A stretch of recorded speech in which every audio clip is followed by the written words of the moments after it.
Thunder tore across the sky.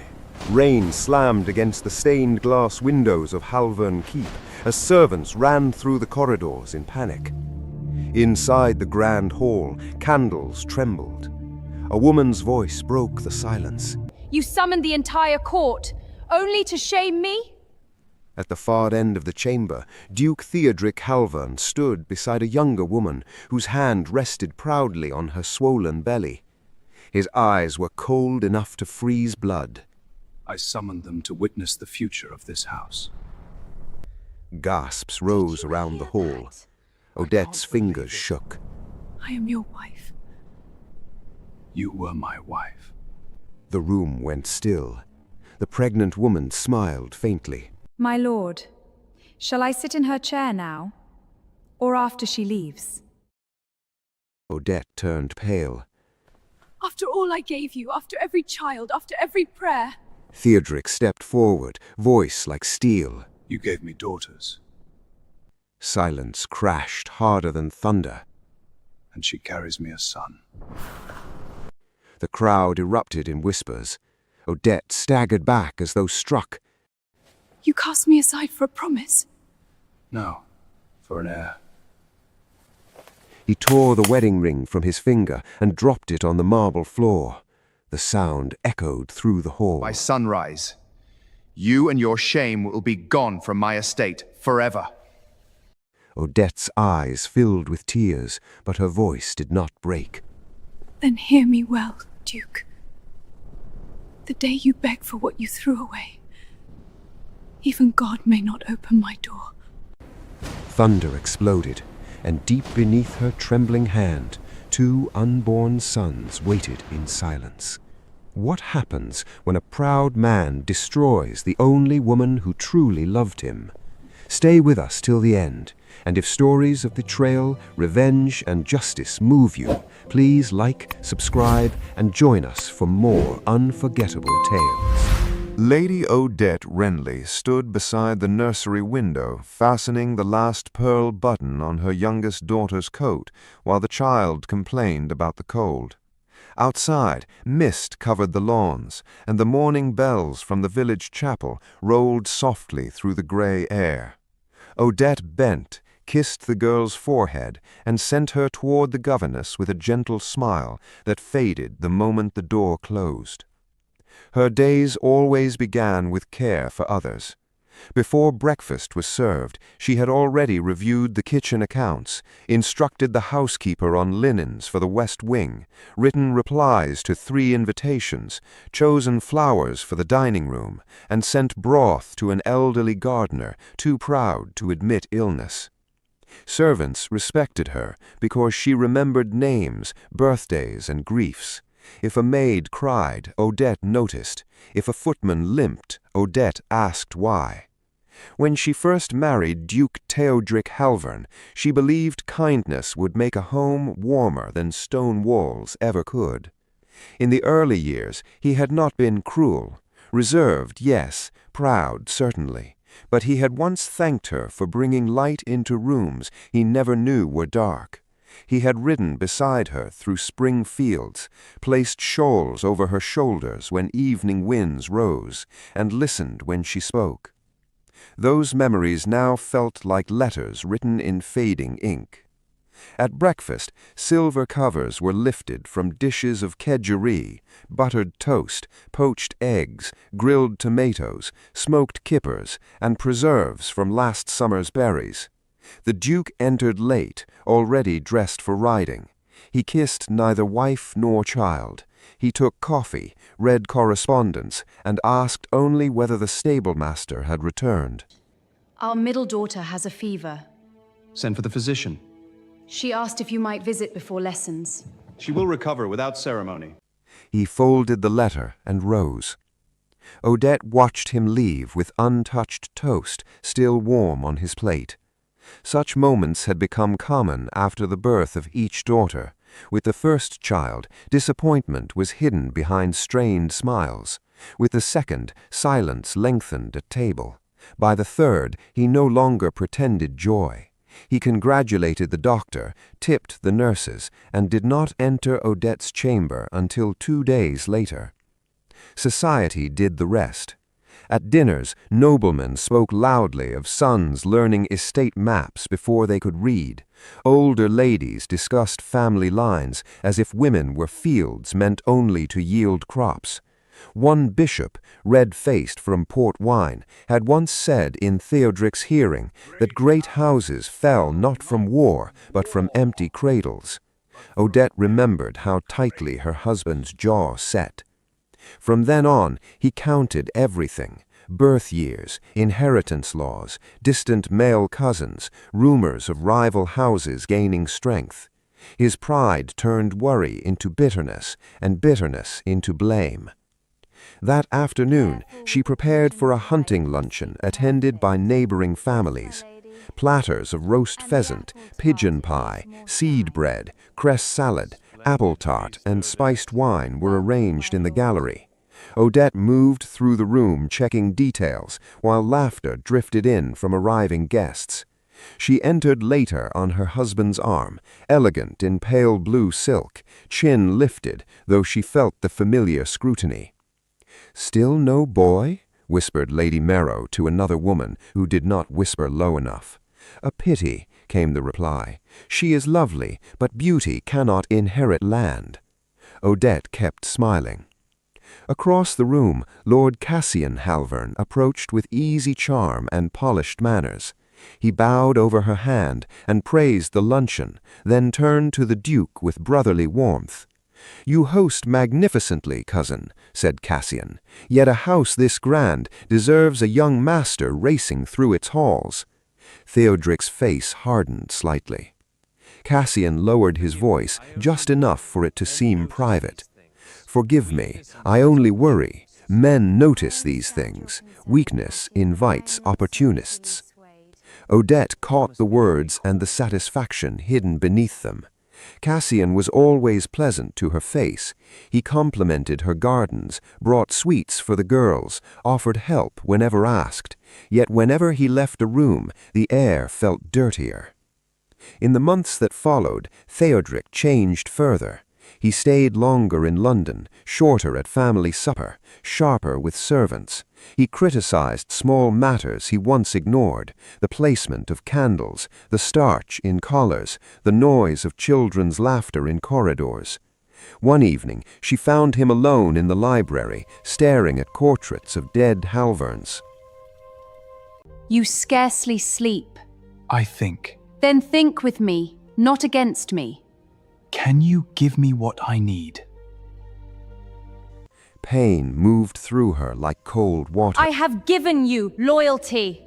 I did not ask for loyalty. He walked past her before she could answer. Winter deepened. Snow edged the windows. Rumors arrived before truth ever did. A coachman mentioned seeing the Duke in town with a veiled lady wearing emerald gloves. A seamstress said expensive gowns were ordered in another woman's measurements.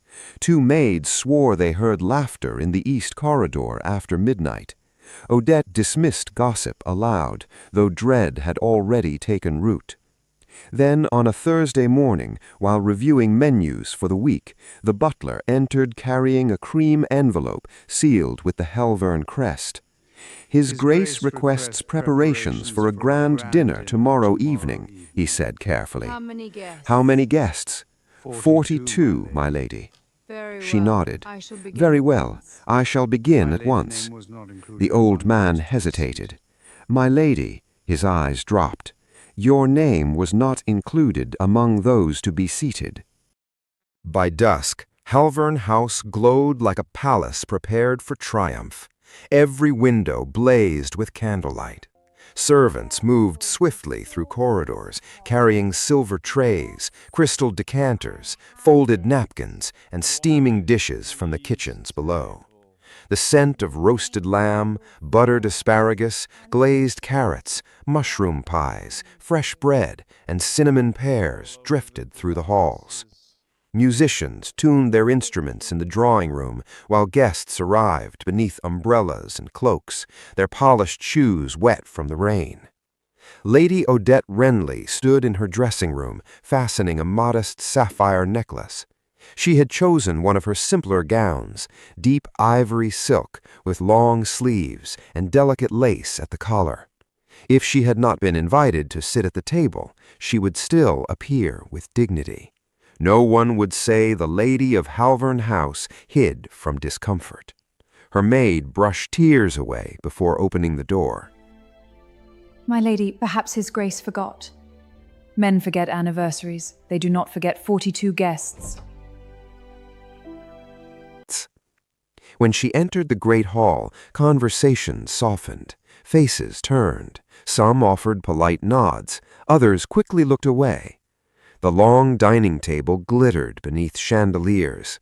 Silver candelabras cast warm light over crystal goblets and fine china edged in gold. At the head of the room stood Duke Theodric Halvern in black evening dress, severe and handsome, one hand resting behind his back. Beside him stood Rowena Blackwell. She wore emerald satin cut to flatter the fullness of her figure. Diamonds rested at her throat. One gloved hand lay across the unmistakable curve of pregnancy. Her lips carried the faintest smile, as though she had arrived early to enjoy a private joke. The room became still enough for the fire to be heard. Odette walked forward slowly. "You wished to see me?" Theodric did not offer his arm, his hand, or a chair. "I wished all present to witness a necessary correction." A murmur moved through the guests. Odette looked from him to Rowena and understood more in one heartbeat than many women learned in years. "You shame yourself," she said quietly. No. "No," he replied. I repair what has been endangered. For years, Halvern House has lacked certainty. My marriage has produced daughters only. No male heir. No secure continuation. Several guests lowered their eyes. No one spoke. Odette felt blood drain from her face. "Do not do this here," he continued as though she had not spoken. Miss Blackwell carries my son. The future of this house is already formed. Cassian, standing near the wine table, lifted his glass with satisfaction hidden behind sympathy. Odette steadied herself on the back of a chair. You parade another woman before your children's mother and call it honor? I call it necessity. You call cruelty by finer names. Theodric's expression hardened. From this evening, Rowena Blackwell assumes management of Halvern House. He nodded toward the housekeeper, who approached trembling. "Lady Odette Pease." The woman hesitated, then held out a hand. Odette slowly removed the ring of household keys from her belt. Keys to stores, linen rooms, accounts, wine cellars, and staff offices.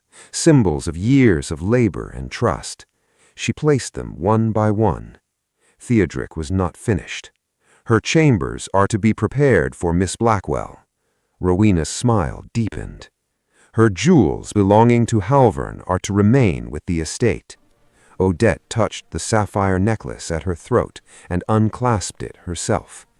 "Take it," she said. "Stone never made a lady." Theodric stepped closer, voice low enough to sting. "You will leave tonight." A sharp pain moved through her lower body. She pressed a hand discreetly against her side, assuming grief had turned physical.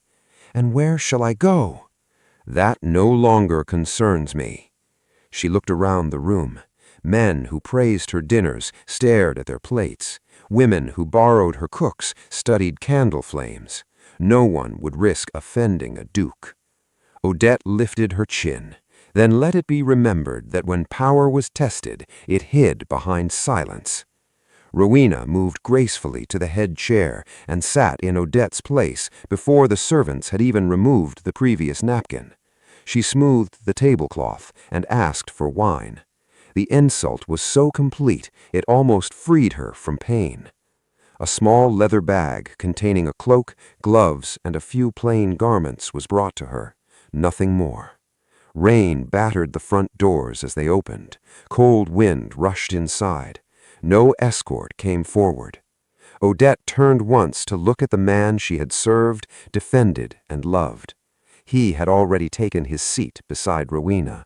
She spoke clearly enough for every soul in the room to hear. "I will never beg for a place where love never lived." Then she walked into the storm. Rain struck her face like thrown gravel. The road beyond the gates was dark, slick, and empty. Her shoes soaked through within minutes. Another wave of pain tightened across her body, sharper this time, but she kept moving, believing heartbreak had simply found new ways to wound. A mile from the estate, she saw a roadside cottage with smoke rising weakly from its chimney. Light flickered through cracked curtains. She knocked once before the world tilted. When she woke on a narrow bed, an elderly widow hovered nearby with a basin of water and worried eyes. "You collapsed in the mud," she said gently, "and if I know anything after 6 children of my own—" She paused, then placed a hand over Odette's trembling fingers. "My dear, you are with child." The widow's name was Mrs. Bramble, a small woman with rough hands, soft eyes, and the habit of speaking kindly even when life gave no reason for it. Her cottage stood near the edge of a narrow road, lined with hedges and wet fields, far enough from town that gossip arrived late and left quickly. She asked few questions. When Lady Odette Renly gave only the name Odette, the widow accepted it. The months that followed were hard and quiet. Odette helped where she could, sweeping floors, peeling potatoes, mending shirts, and carrying water when the dizziness allowed it. Morning sickness left her weak. Fear kept her awake. Shame visited often, though it belonged to another man. At night she would rest one hand over her growing stomach and stare at the small ceiling beams above the bed. The sons he wanted, she thought more than once, were already his when he threw me away. Winter arrived early that year. Frost climbed the cottage windows like white vines. Wind pressed through cracks in the wood. On the first night of heavy snow, labor began. It lasted until morning. Mrs. Bramble boiled water, changed cloths, prayed loudly, and scolded pain itself as if it were an intruder. Odette screamed until her throat burned raw. The first child came pale and furious, fists clenched against the world. Before she had gathered breath, another pain tore through her, deeper than the first. A second cry filled the room. Twin boys. Odette lay trembling, tears slipping into her hair, as the widow placed the infants beside her. One had a dark curl near his ear, the other gripped her finger with surprising strength. She named them Elias and Jonah. Mrs. Bramble smiled through exhaustion. 2 fine lads, enough noise for 6 children. Odette laughed weakly, then cried harder. When spring softened the roads, she considered writing to Halvern House. She imagined the Duke learning that the heirs he desired had been born beneath a poor woman's patched roof. She imagined his regret. Then she remembered the dinner hall, the silence of guests, the ring striking marble, the rain. No letter was sent. "My sons will never be used to heal a proud man," she whispered one dawn, while feeding them by the hearth. Money thinned quickly. The little coins Mrs. Bramble had saved could not support 3 more mouths for long. Odette opened the lining of the bag she had carried from the estate and removed what remained hidden there, a pair of pearl earrings and a gold clasp no servant had noticed. She sold them in town. With the money, she purchased damaged bolts of silk from a merchant whose warehouse had leaked during a storm. The cloth was stained at the edges and wrinkled through the center. Others saw waste. Odette saw possibility. At candlelight, while the twins slept in a basket near the fire, she cut away flaws, re-dyed panels, stitched ribbons, and turned ruined fabric into scarves, gloves, collars, and elegant evening wraps. Her fingers blistered, her eyes reddened. yet each finished piece looked finer than the material it came from. Women in town began to ask for the widow's silk. Orders grew. A retired banker named Mr. Hargreaves first came to the cottage to buy a shawl for his sister. He was tall, silver-haired, and carried the precise manners of a man who once trusted ledgers more than people. He noticed her accounts written neatly in a school notebook. "You price too low," he said after scanning the page. "I price what they can pay." "You must also price what you are worth." He returned the next week with tea, proper account books, and unsolicited advice. He taught him margins, contracts, supply chains, and the danger of relying on one buyer. He explained how money should be moved, protected, and multiplied. Odette learned quickly. Within a year, she rented a small workroom in town and employed 2 seamstresses. By the 3rd year, she supplied shops in neighboring counties. Profits went not into jewels or display, but into mills, transport shares, and warehouse space suggested by Mr. Hargreaves. She signed all papers simply O. Renly. No one connected the successful businesswoman to the cast-out wife of a duke. Meanwhile, Elias and Jonah grew sturdy and bright. She taught them letters before most children their age held pencils. They thanked servants, shared bread, and never mocked poverty. When they asked about their father, she answered carefully, "You come from a family that forgot what matters." "Will we meet him?" Jonah asked once. "When truth is ready," she said. 5 years passed. Odette now lived in a handsome country house with clean windows, polished floors, and shelves full of books. Her son studied with tutors in the mornings and ran laughing through orchards by afternoon. She wore fine clothing again, but chose comfort over splendor. Kindness had returned to her face, though innocence had not. One evening, as rain tapped softly against the glass, Mr. Hargreaves arrived, carrying fresh newspapers and an expression sharpened by gossip. He removed his gloves slowly. "Halvern Keep is beginning to rot from inside." When Rowena Blackwell delivered a healthy boy less than a year after entering Halvern House, the bells of the estate rang from dawn until sunset. Barrels of ale were opened in the village. Roasted beef, pies, sugared buns, and plum wine were served to tenants in celebration. Duke Theodoric Halvern held the infant before a crowded drawing-room and declared that the future of Halvern blood was secure at last. No one mentioned the wife cast out in rain. No one mentioned how quickly sorrow had been replaced. The boy was christened Adrian. Silver rattles were commissioned, portraits painted, and a nursery decorated in blue silk and carved oak. The Duke walked lighter for a time, convinced fate had corrected itself. If servants exchanged uncertain glances at the child's pale gray eyes and sharp chin, they kept such thoughts buried. Years passed, and triumph soured. Halvern House remained grand to visitors. Chandeliers still glittered, the lawns were clipped, carriages still arrived for dinners and hunting weekends. Yet beneath polished surfaces, disorder spread quietly through every corridor. Rowena ruled the household through vanity and temper. She slept late, demanded breakfast in bed on silver trays, and complained if the eggs cooled before reaching her chamber. She changed gowns 3 times a day, ordered perfumes from Paris, gloves from Milan, and lace from Brussels, while unpaid invoices piled in the steward's office. She had no patience for those who remembered Lady Odette. An elderly maid who once dressed Odette's hair was dismissed for placing flowers she preferred in the morning room. A cook who had served the family 20 years was reduced to tears when Rowena flung a spoon into a saucepan and called his food peasant fare.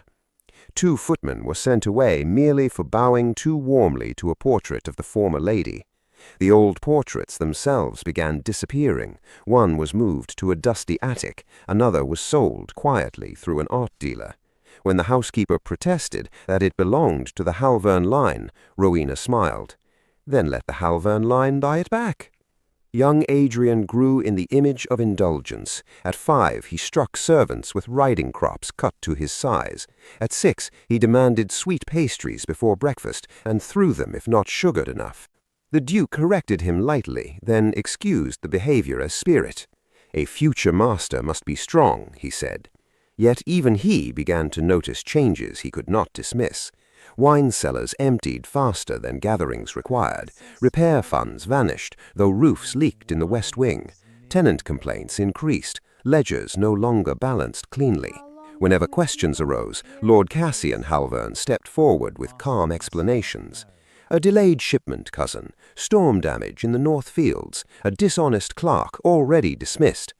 Cassian had become indispensable. He managed rents, contracts, staff disputes, hunting schedules, and correspondence.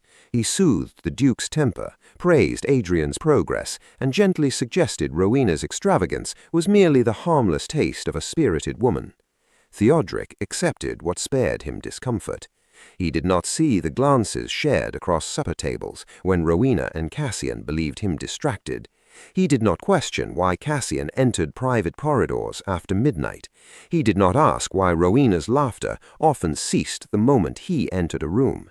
One wet afternoon, the Duke found Rowena ordering a pair of sapphire bracelets more costly than a tenant farm. "This is excessive," he said. She turned slowly, studying her reflection rather than his face. "You wanted an heir. He deserves a mother worthy of him. You spend as though estates refill themselves. Then work harder." For a moment he looked at her as though seeing a stranger. Cassian entered before anger could settle. "Cousin, the buyers from Kent await your signature." The tension dissolved into paperwork. Days later, Theodoric announced he would travel to inspect distant lands after reports of poor harvests and unpaid rents. He would be gone 3 nights, perhaps 4. Rowena kissed his cheek before servants. Adrian waved from the staircase without leaving his sweet pudding. Cassian insisted on remaining behind to oversee matters. The Duke departed after sunrise in a black motor-car, its tires crunching over gravel while mist still clung to the gardens. By afternoon, rain began. By evening, it hardened into sheets against the windows. At supper, Rowena dined lavishly on duck in orange glaze, buttered potatoes, warm rolls, and chocolate pudding. She sent the child to bed early and dismissed most servants from the upper floor. Near midnight, candles still burned beneath her chamber door. Storms often disrupted country roads, bridges flooded, engines failed. No one expected the Duke back. Yet just after midnight, another motorcar rolled silently through the gates, mud-splashed and early. Theodoric stepped out into the rain, unannounced. The rain had not stopped when Duke Theodoric Halvern stepped from the motorcar and crossed the rear entrance of Halvern House. Water ran from the brim of his hat and darkened the shoulders of his coat. The journey had been cut short when a bridge ahead was declared unsafe. Irritated and tired, he chose to return rather than waste a night in some provincial inn. The house should have been asleep. Instead, light glowed beneath the upper corridor doors. He handed his gloves to a startled footman and moved quietly toward the private stair reserved for family. The servants avoided his eyes. Somewhere in the distance, a clock struck midnight. As he reached the landing near Rowena Blackwell's chamber, he heard laughter. Low, careless laughter. A man's voice answered. Theodoric stopped. The chamber door was not fully closed. Candlelight spilled through the narrow opening onto the carpeted corridor. He stepped nearer without sound. Inside, Rowena reclined against pillows in a silk robe, her hair loose over bare shoulders. On the bedside table stood a silver bucket with melting ice around an open bottle of champagne, 2 glasses, sliced pears, sugared almonds, and strawberries. A man sat at the edge of the bed in shirt-sleeves, boots discarded on the rug. Lord Cassian Halvern. Rowena laughed again and took a grape from the plate. You should have seen him that day, standing so proud while he cast her out for me. Cassian drank deeply. Proud men are easiest to lead. You only needed tears and a rounded belly. She touched his chin with playful fingers. And you only needed to whisper into his ear about legacy and sons. Both laughed. Theodric's hand gripped the doorframe until his knuckles whitened. Cassian leaned back comfortably. 5 years he has called Adrian his heir. Our Adrian, Rowena corrected, smiling. Yes, our son in the nursery, wearing another man's name. She burst into delighted laughter. He never once questioned those eyes. They are yours entirely. Theodric's breathing changed. Inside the room, Cassian reached for a document case on the chair beside him. A little patience more, he said. His health worsens yearly. Once the old fool falls, I guide the estate as guardian to the child. We sell lands, move funds, and live as we please. Rowena lifted her glass. To widowed comfort. To inherited comfort. They kissed. Something inside the Duke tore wider than flesh. He shoved the door open so hard it struck the wall. Both sprang apart. The champagne glass shattered on the floor. Cassian stood first, color draining from his face. Rowena clutched the robe to her chest. "Theodric," she began. "You—" He tried to speak, but the word tangled in his throat. Pain slammed through his chest like iron. His right arm dropped uselessly to his side. The room tilted. He staggered forward, mouth twisting, one leg failing beneath him. Cassian stepped back instinctively. The Duke collapsed heavily onto the carpet. For one frozen second, no one moved. Then Cassian snatched his boots, coat, and the document case. "Help him," Rowena hissed. "You help him." He ran. By the time servants heard shouting and reached the corridor, he was already gone through the rear stair and into the storm. Rowena knelt beside the Duke only long enough to see that one side of his face had slackened, and his speech was broken. Fear overtook concern. She stood at once. "Awake the doctor," she ordered, then hurried not to the medicine cabinet, but to the dressing room. Servants rushed in around the fallen man, while Rowena dragged trunks from wardrobes. She filled them with velvet jewelry cases, deeds, bank papers, cash boxes, pearl sets, fur wraps, and gowns folded carelessly. She sent a maid to fetch Adrian from the nursery. The child, sleepy and confused, asked where they were going. "Somewhere richer," she snapped. Below stairs, the doctor arrived breathless and worked over the Duke for hours. Leeches, hot cloths, smelling salts, injections, commands. Near dawn, Theodric opened one eye. His mouth would not form words properly. His right arm lay still. His leg would not answer him. The physician's face grew grave. "Severe paralysis brought on by violent shock," he murmured to the steward. "He may live, but he will not be the same man." Theodric fought for breath and forced sound through half-working lips. Guards." The steward bent close. "Detain her." Men ran upstairs. They found Rowena at the rear entrance, trunks stacked beside her, Adrian crying in a coat thrown over nightclothes. Jewels spilled from an overfilled case onto the floorboards. She screamed that she was mistress of the house. She threatened lawsuits, scandal, ruin. No one listened. By sunrise, she was locked in the east guest room under watch. The storm had passed. Grey light crept across Halvern House, revealing broken glass, muddy carpets, and a silence deeper than any night before it. In the sick room, Theodric stared at the canopy above his bed, unable to turn his head fully, unable to move half his body, unable to outrun memory. For the first time in years, his voice carried no command, only regret. Where is Odette Wenley? The weeks after the collapse changed Halvern House more than any war could have done. Duke Theodric Halvern no longer strode through halls with polished boots and sharp commands. He sat in a wheeled chair near the library fire, one side of his body heavy and unresponsive, his speech slower, his temper replaced by a silence servants had never known. He needed help to dress. help to eat, help to turn pages. The humiliation of dependence carved through him daily. Yet pain sharpened what pride once dulled.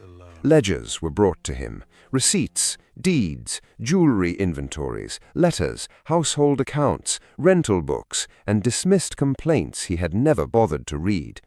Hour by hour, he uncovered theft hidden beneath years of trust.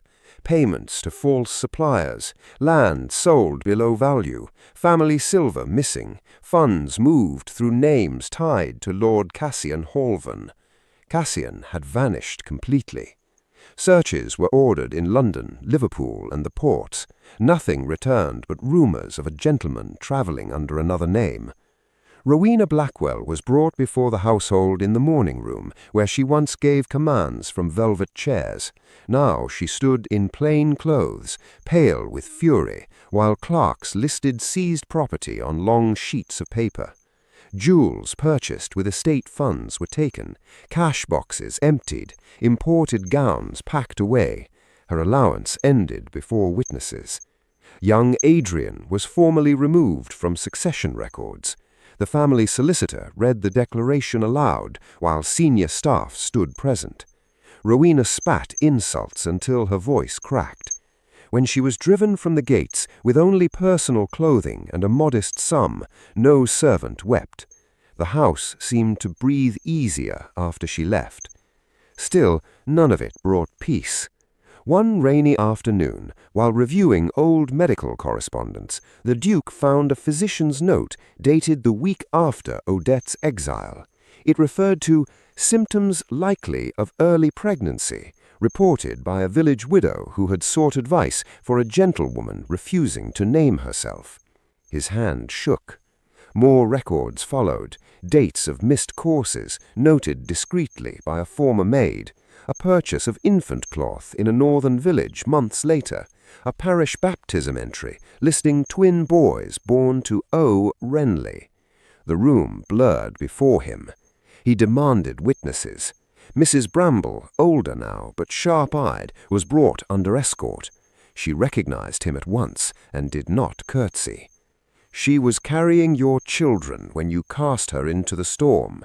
2 sons, nearly died bringing them into this world. The words struck harder than illness.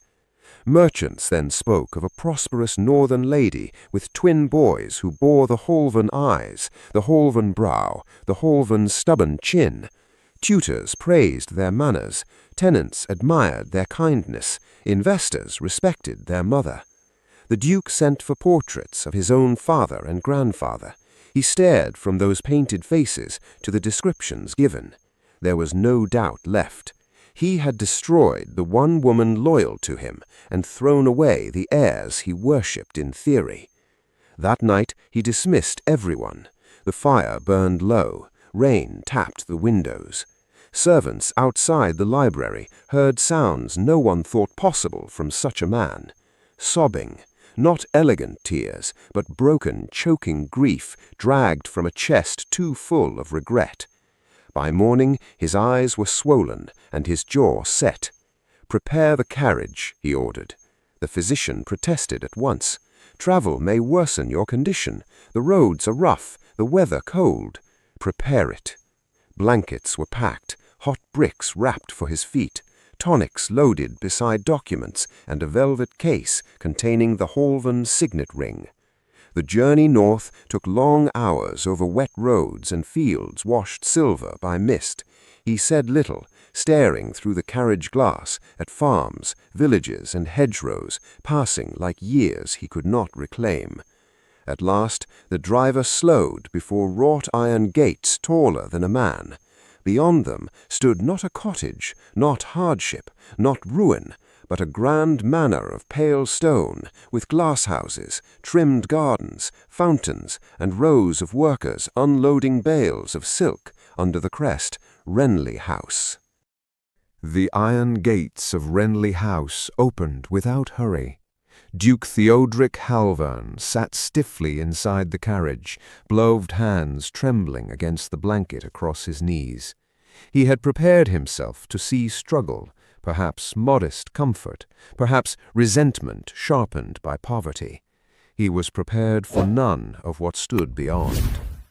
A wide drive curved through winter gardens, carefully kept even in cold weather. Stone urns held evergreen shrubs clipped into elegant shapes. Glass houses shimmered beside the east lawn. Workers moved with purpose near warehouses where bolts of silk were being unloaded from wagons. Men tipped hats respectfully as the carriage passed. Women carrying ledgers crossed paths with clerks in tailored coats. This was not survival. This was power. The carriage stopped before broad front steps where lanterns burned warmly beneath a carved portico. A butler in dark livery opened the door. His Grace, the Duke of Halvern. The title sounded smaller here than it ever had at home. Then she appeared. Odette Renly descended the steps with measured grace, wearing a deep blue wool gown trimmed in black fur. Pearls rested simply at her throat. Her hair was arranged without excess. Nothing about her asked to be admired, yet admiration followed naturally. She looked stronger than beauty. She looked finished with fear. Theodric tried to rise too quickly and nearly stumbled. The butler steadied him. Shame colored his face. Odette noticed, but did not react. "You have traveled far," she said. Her voice held no bitterness. That wounded him more than anger might have done. "I came to speak with you. You have arrived." She stepped aside. "Come in." The entrance hall smelled faintly of cedarwood and fresh bread. Floors shone. Paintings lined the walls, not ancestors demanding reverence, but landscapes, mills, ships, and portraits of workers gifted by grateful families. A fire burned in the morning room where tea had been laid with butter biscuits, sliced oranges, warm scones, and silver pots. No display was careless. Everything spoke of earned wealth. 2 boys entered moments later, carrying books under their arms. They stopped when they saw the visitor. Theodric's breath caught. They were perhaps 5 years old, upright and alert, dressed neatly in gray coats and polished shoes. One had a small dark curl near his temple. The other narrowed his eyes in thoughtful caution. Both carried the Halvern face so plainly it felt like judgment. "Elias, Jonah," Odette said gently. "This is Duke Halvern." The boys bowed because they had been taught manners. Neither smiled. Theodric's voice shook. "My sons." Odette did not correct him, but neither did she soften the truth. "They are boys first. Titles come later." He looked at them as starving men look at food they cannot touch. "May I speak with them?" "You may greet them." He reached for words and found none worthy. He asked about studies instead. Elias spoke of Latin lessons. Jonah preferred maps and engines. Their voices were clear, respectful, and free of fear. Everything Adrian had not become. When the tutor led them to the schoolroom, silence settled. Theodric turned back to Odette, eyes wet. "I was deceived." "No," she replied calmly. "You were willing to be deceived." He opened his mouth, then closed it. "I have come to ask forgiveness. I forgave you years ago." Hope flickered across his face. She extinguished it gently. "I forgave you so I could sleep in peace, not so I might return." He leaned forward in the chair. "I was proud, blind, foolish. Name any fault and it is mine. Come back with me. Let the boys take their place. Let me mend what remains. You cannot mend by possession what was broken by contempt." Tears rolled down one side of his face. "I loved you once. You loved what I gave you: order, loyalty, silence. When sons mattered more than truth, you cast me out before strangers." He bowed his head. "You did not lose me because of Rowena. You lost me because appearances mattered more to you than character, and sons mattered more than the woman beside you." The room stayed quiet except for the fire. After a long while, she spoke again. The boys may know who their father is. They may visit Halvern when they are older, if they choose. They will inherit what is lawful, but all of it will happen on my terms, not yours. He nodded weakly, grateful for crumbs where once he commanded feasts. As servants helped him back to the carriage, he turned once more. "Odette!" She waited. "I am sorry." "I know," she said. The gates closed behind him as dusk settled over the grounds. The road back seemed longer.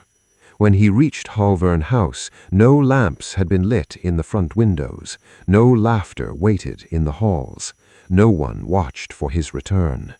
Only a vast estate and the sound of his own wheels fading into silence.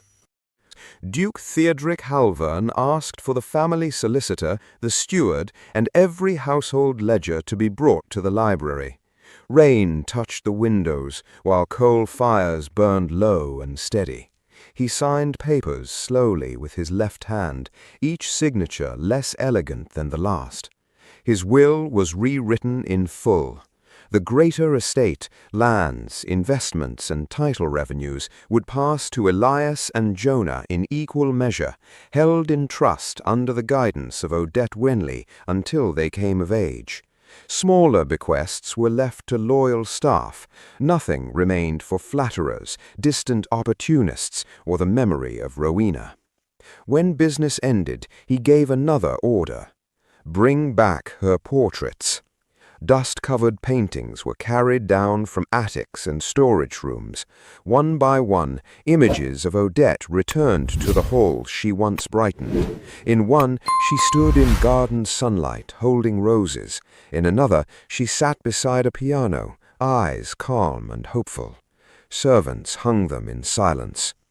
Corrupt staff who had stolen under Rowena's rule were dismissed. Wasteful contracts were cancelled. Accounts were repaired. Yet though order returned, warmth did not. The Duke took meals alone in the morning room. Poached fish, broth, bread, and tea were placed before him on silver trays. Much of it went untouched. He spent long hours near the fire with blankets over his knees, staring at portraits and hearing footsteps that never came. He wrote letters often. To Odette he apologized again without excuse.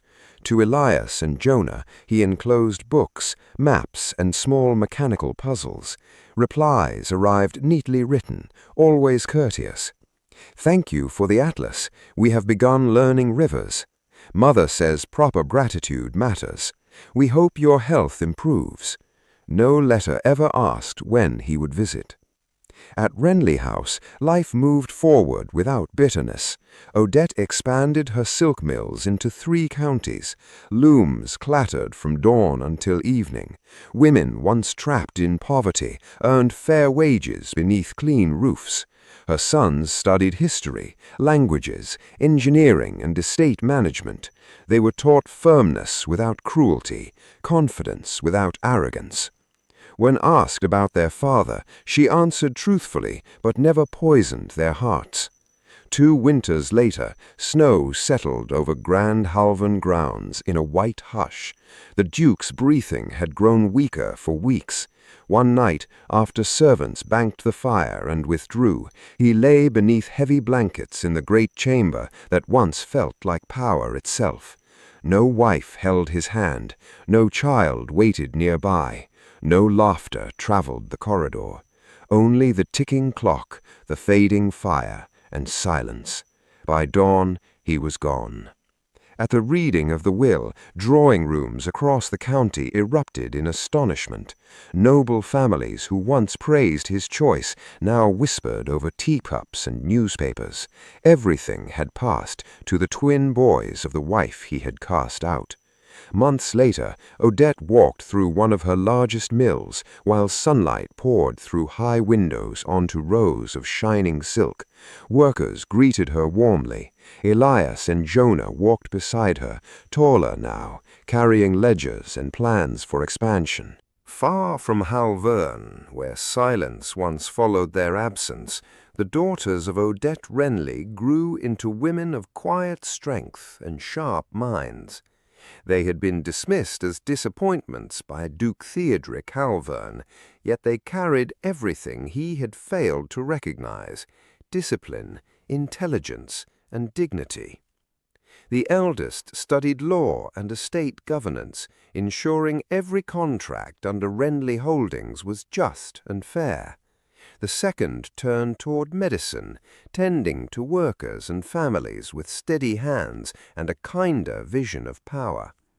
The youngest, bright and observant, walked the mills and markets, learning trade not as a privilege, but as a responsibility. They did not grow bitter, they grew capable. In a house once judged by the absence of sons, it was the daughters who proved that legacy had never depended on gender, only on character. And when people spoke of Renly House, they no longer spoke of loss. They spoke of a family that had been underestimated and rose beyond it. At the doorway she paused and looked once toward the distant hills where Halvern lands lay unseen